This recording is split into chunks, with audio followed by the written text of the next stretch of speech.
वो अभी हम देखेंगे कि कैसे होता है। ठीक है, अब हमारी बात आती है ये चीज, हम क्या बोल रहे हैं कि C1 और C2 दो मेरे पास सेंटर्स हैं। ठीक है, इसको हम C1 नाम दे देते हैं, इसको हम C2 नाम दे देते हैं, और इसका C1 C2 basically C1 C2 is the distance between the two centres. Okay, अभी तक आप कंफ्यूज हो रहे होगे कि ये C1 C2 क्या है? Distance between the two centres of both the circles.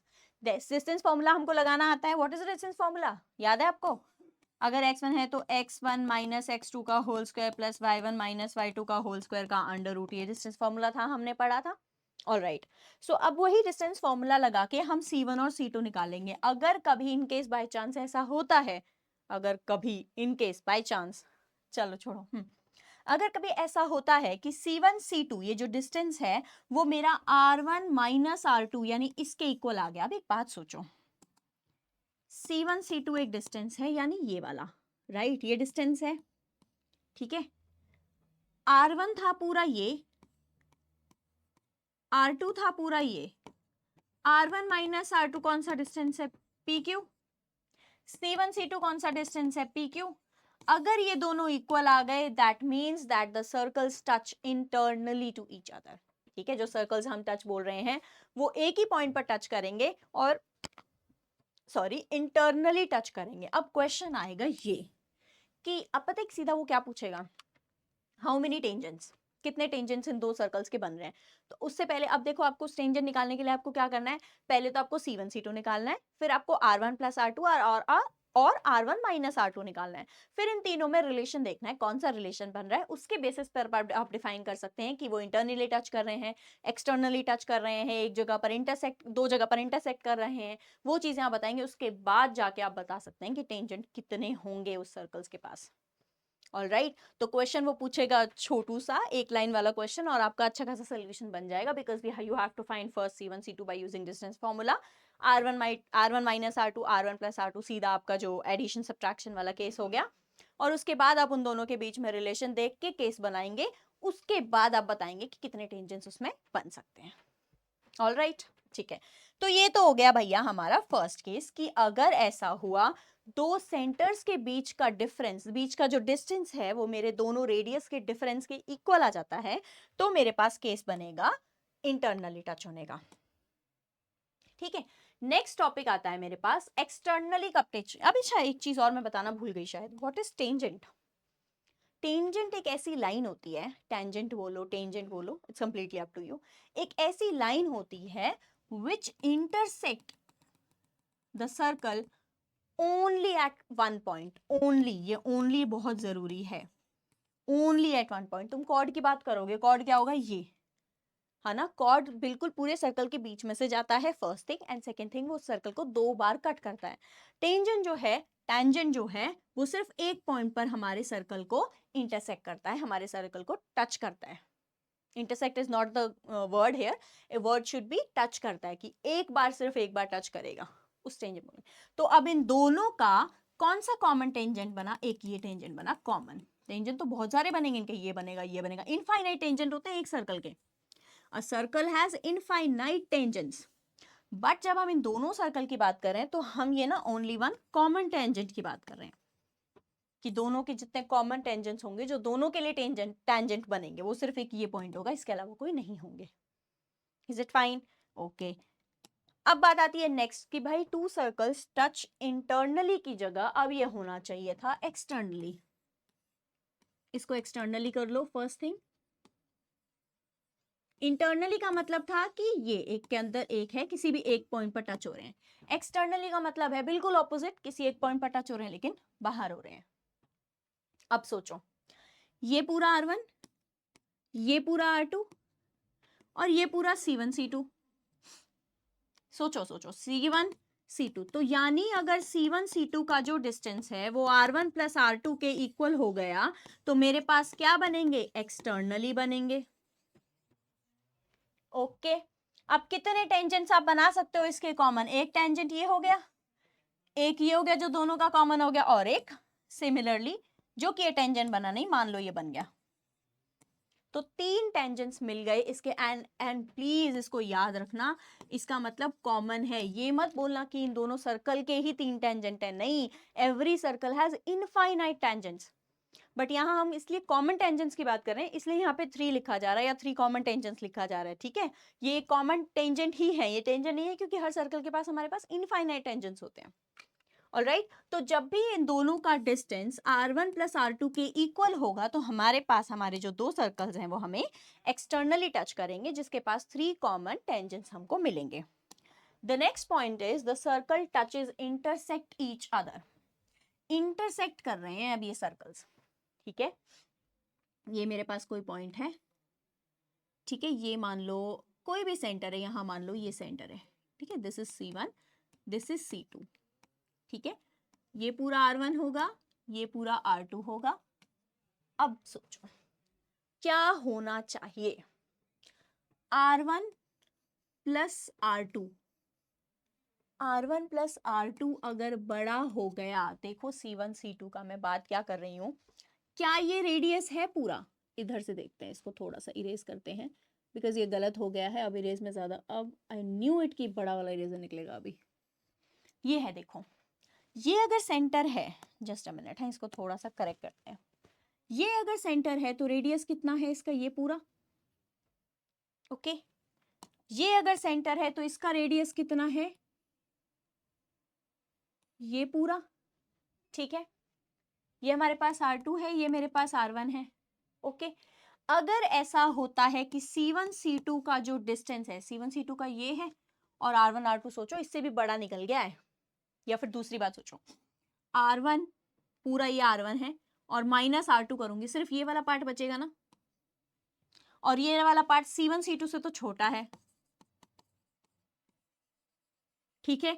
और अगर उसके साथ हो रहा है R1 प्लस R2 के साथ, तो R1 प्लस R2, देखो R1 पूरा इतना, R2 पूरा इतना, ये तो पूरा C1 C2 से बड़ा हो गया। यानी इसकी दो कंडीशंस हैं, पहला कि C1 C2 जो है वो R1 माइनस R2 से बड़ा हो जाए, इससे तो बड़ा होगा, and second condition R1 plus R2 से छोटा हो जाए। और इसके पास टेंजेंट्स कितने होंगे हमारे पास, एक टेंजेंट इधर होगा, एक टेंजेंट इधर होगा, आई एम सॉरी, एक टेंजेंट ये होगा, एक टेंजेंट ये होगा। वो टेंजेंट नहीं है, वो कॉर्ड्स है, उस कॉर्ड्स की हम बात करेंगे एंगल वाले केस में, ठीक है। तो एक टेंजेंट ये है इसका कॉमन, एक टेंजेंट ये है, तो इसलिए यहां बात आ गई 2 कॉमन टेंजेंट्स की।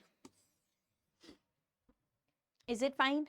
3 केस क्लियर हो गए, इंटरनली, एक्सटर्नली और इंटरसेक्ट ईच अदर करने वाला। इंटरनली की बात आई कि जब भैया इंटरनली है तो हमें ये पता चला कि C1 C2 इक्वल टू होना चाहिए R1 प्लस R2 के, R1 माइनस R2 के, ठीक है। एक्सटर्नली है तो C1 C2 इक्वल होना चाहिए R1 प्लस R2 के, लेकिन जैसे ही इंटरसेक्ट वाला केस आया, इंटरसेक्ट वाला केस का रिलेशन R1 प्लस R2 के साथ भी बन गया और R1 माइनस R2 के साथ भी बन गया। जो कैलकुलेशन आपको इजी लगे वो वाली कर लेना, कंप्लीटली अप टू यू, लेकिन करनी पड़ेगी जरूर कैलकुलेशन इतनी। ऑलराइट, तो ये हमें पता चल गया कि भाई दो सर्कल्स इंटरसेक्ट ईच अदर करते हैं, कब करते हैं। अब बात आती है, कोई लेना देना ही नहीं है, ठीक है। दो सर्कल्स जो हैं वो एक दूसरे के पड़ोसी भी नहीं है, कहीं कहीं नाराज होके बैठ रखे हैं। ये कैसे पता चलेगा?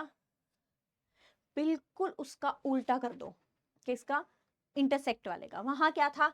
वहां था C1 C2 less than R1 plus R2 और C1 C2 greater than R1 minus R2। अगर ये समझ आ गया तो डोंट वाला तो अपने आप समझ आ गया, कोई रिलेशन ही नहीं बन रहा वहां पे, ठीक है।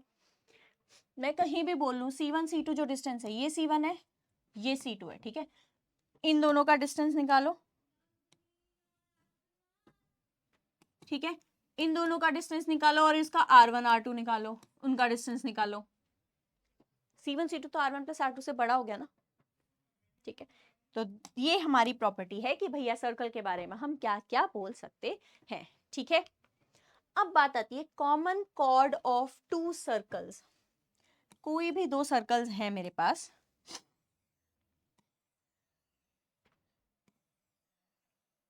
उसकी मुझे कॉमन कॉर्ड की बात करनी है। उसकी इक्वेशन क्या होगी? एक सर्कल दिया हुआ है मुझे, दूसरा सर्कल दिया हुआ है। इस चीज से क्या पता चलता है? एक्चुअली मैं बोलूं, इस चीज से क्या पता चलता है, देखो, अगर ये कॉन्सेंट्रिक सर्कल्स होते ना तो इसने पता क्या दिया होता, इसने ये सब सेम रखे होते, सिर्फ ये चेंज किया होता, बट इसने ऐसा नहीं किया, यानी ये कॉन्सेंट्रिक सर्कल्स की बात तो कतई नहीं कर रहा, ठीक है। सेम सेंटर वाले सर्कल्स तो है नहीं, इसने रैंडमली कोई भी सर्कल की बात की है, रैंडमली हमें कोई भी दो सर्कल्स दे दिए गए हैं, तो उन दो सर्कल्स के बारे में वो बात कर रहा है कि इसकी कॉमन कॉर्ड क्या है। ऐसे ये एक सर्कल है, ये एक सर्कल है, ये इसकी कॉमन कॉर्ड है जो दोनों में काम करेगी, ठीक है। तो उसका रिलेशन कैसे निकाला जाता है, इसका पूरा अच्छा खासा प्रूफ है जो हम यूज करते हैं C1 C2 Pythagoras theorem use करके, जो हम करते हैं, we don't need that at all.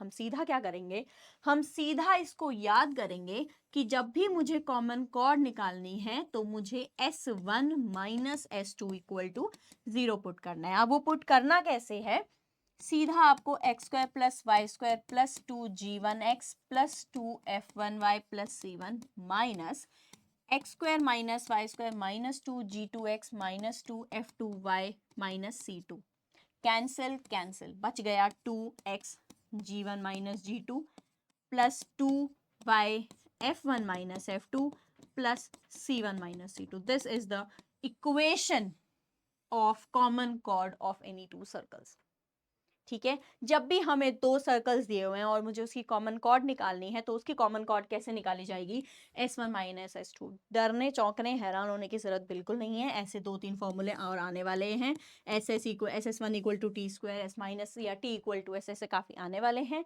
घबराना उनसे बिल्कुल नहीं है, बस उनको एक बार समझ लेना है कि चल क्या रहा है, कब फॉर्मूला, कौन सा फॉर्मूला कब लगेगा। आप उसके जितने ज्यादा क्वेश्चंस प्रैक्टिस करते रहोगे, जो बुक मिल रही है, मुझसे क्वेश्चंस मांगने हैं तो tell me, I give you, I provide you more questions, but जितने क्वेश्चंस मिल रहे हैं ज्योमेट्री के उतने क्वेश्चंस ट्राई करो, ठीक है। ट्रिगो या ये जो आपके मैट्रिसेस टर्म है, एक बार पढ़ लोगे ना वो फिर भी स्टिल क्लियर हो जाते हैं, बट ज्योमेट्री में ना वो क्वेश्चन को घुमा के दे देता है और वैसे घुमाने में हमारा सारा कॉन्सेप्ट हिल जाता है।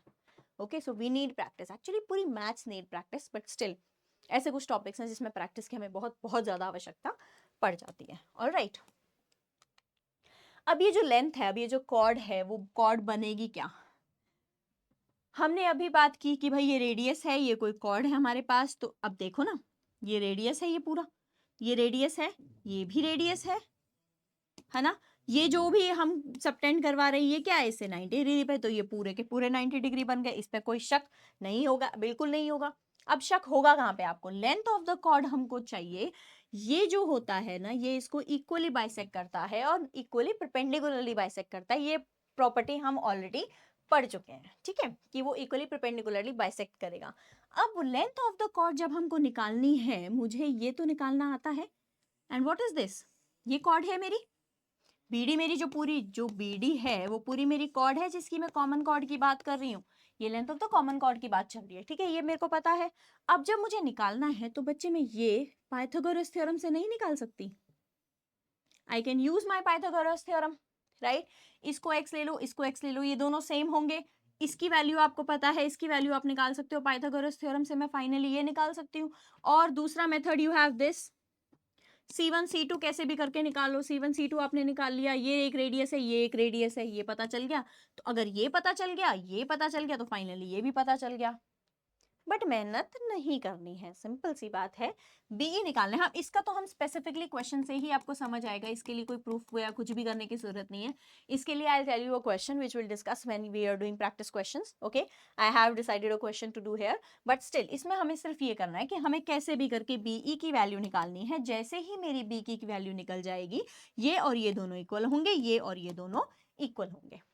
ऑलराइट, जैसे ही मेरी बीई की वैल्यू निकल जाएगी, बीडी की वैल्यू मेरी ऑटोमेटिकली निकल जाएगी। ये मेरी लेंथ ऑफ द कॉर्ड है। अब आपको जैसे मैंने अभी बताया कि आप नोट्स कैसे बनाएंगे, आपने जैसे सर्कल की जनरल इक्वेशन लिखी, फिर अगली अगली फॉर्म्स में जैसी मेरी पीपीटी चल रही है, सीक्वेंस यही रखना, क्योंकि मेरे नोट्स की सीक्वेंस भी यही रहने वाली है। ऑफ कोर्स मैं इसी से ही नोट्स बनाने वाली हूँ, ठीक है, उनकी सीक्वेंस भी। तो सबसे पहले ये करना है कि सर्कल लिखो, सर्कल की जनरल इक्वेशन लिखो, फिर डिफरेंट फॉर्म्स लिखो।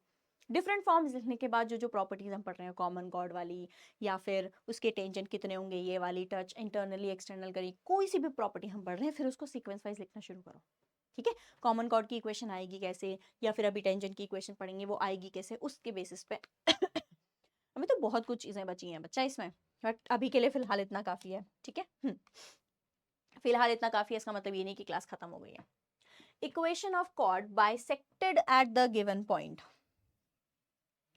कोई भी एक मेरे पास सर्कल है, ठीक है, और इसकी कोई भी कॉर्ड है, ओके, मेरे पास ये सेंटर होगा ऑफ कोर्स, और ये पूरा मेरे पास रेडियस होगा, ये पूरा मेरे पास रेडियस होगा।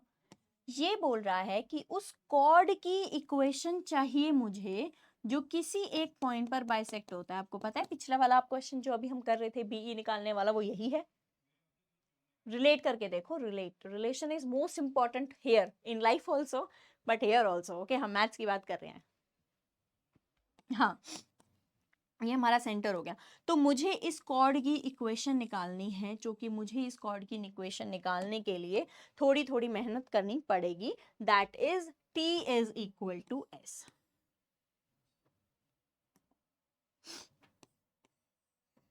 मुझे कभी भी किसी भी कॉर्ड की इक्वेशन अगर निकालनी है कभी भी, तो उसके लिए मुझे क्या करना होगा, bisected at the point T, ये जो मेरा पॉइंट है उसमें मुझे बस T equal to S put करना पड़ेगा। ये वाला टॉपिक भी हमें क्वेश्चन पे ही डिस्कस करना है कि है क्या, लेकिन आपको ये याद रखना है कि that whenever we talk about the equation of a chord which is bisected at any given point, और वो पॉइंट वो देगा, तो उस कॉर्ड की इक्वेशन निकलेगी T is equal to S से। अब ये जो T है वो टेंजेंट है, बेसिकली उस टेंजेंट की इक्वेशन अभी हम आगे पढ़ने वाले हैं। ठीक है, ये थोड़ा सा रीशफल हो गए हैं पीपीटीज या स्लाइड्स। जब हम टेंजेंट की इक्वेशन पढ़ेंगे will come back to this again. Next is angle of intersection of two circles. अब हमने ये पढ़ लिया कि कैसे कैसे सर्कल आपस में इंटरसेक्ट कर रहे हैं, टच कर रहे हैं, इंटरनली कर रहे हैं, एक्सटर्नली कर रहे हैं, दूर दूर नाराज होकर बैठे हैं, वो सब कुछ हम ऑलरेडी डिस्कस कर चुके हैं। Angle of intersection of two circles, दो सर्कल्स हैं, उनके इंटरसेक्शन के बीच में, इंटरसेक्शन की बात जब हम करते हैं तो वो हम कैसे करते हैं वो देखिए। आपने कॉस फॉर्मूला पढ़ा हुआ है, A square plus B square minus minus A square plus B square minus C square upon 2ab, ये फॉर्मूला था हमारा। बेटा यही फॉर्मूला याद हो रहा है यहाँ पे, देखो r1 square plus r2 square minus c1 c2 is the distance का स्क्वायर अपॉन 2r1 r2। कोई दिक्कत? अब वो बताओ c1 c2 का स्क्वायर क्यों नहीं लिखा? c1 c2 का स्क्वायर इसलिए नहीं लिखा क्योंकि ये c1 c2 ना, जो ये सीधी बात की गई है वो यहाँ पे स्क्वायर वाली ही बात की गई है, कि अंडर रूट हटा के ही बात की गई है यहाँ पे डिस्टेंस की जब हम बात कर रहे हैं। ठीक है, ओके, चलो ये इसमें नहीं पढ़ते हैं। तो बेसिकली कॉस हमारा क्या आ गया, जो हमें ट्राइंगल में कोसाइन लॉ हमने पढ़ा है, कोसाइन लॉ आपने पढ़ा है, sine law and cosine formula, sine formula, cosine formula, वही चीज हमारे पास है कि cos theta is equal to, theta अगर उस साइड है तो A square plus B square minus C square upon 2ab, और वही चीज यहाँ पर हमने की है कि ये मेरे पास एक ट्राइंगल बन गया है, यहाँ मेरे पास थीटा है, और इस थीटा के उल्टा जो होता है उसको ऐसे लिखा जाता है, तो r1 square plus r2 square minus c1 c2 upon 2 into r1 r2, सीधा का सीधा कोसाइन फॉर्मूला लग गया है। कुछ भी दिमाग फालतू नहीं लगाना है, इन्वेस्ट इस जगह पर दिमाग फालतू बिल्कुल नहीं करना है। ऑर्थोगोनल सर्कल्स क्या होते हैं? अब भैया देखो, ऑर्थोगोनल का मतलब होता है 90 डिग्री, पेन नहीं चल रहा है यहाँ पे। ऑर्थोगोनल का मतलब होता है थीटा इक्वल टू 90 डिग्री। अब यहाँ पे थीटा 90 पुट कर लो, ठीक है, cos 90 हमको पता है 0 होता है, यहां से एक फॉर्मूला निकल गया that whenever the two circles are orthogonal to each other, r1 square plus r2 square will be equal to c1 c2। मिल गया एक।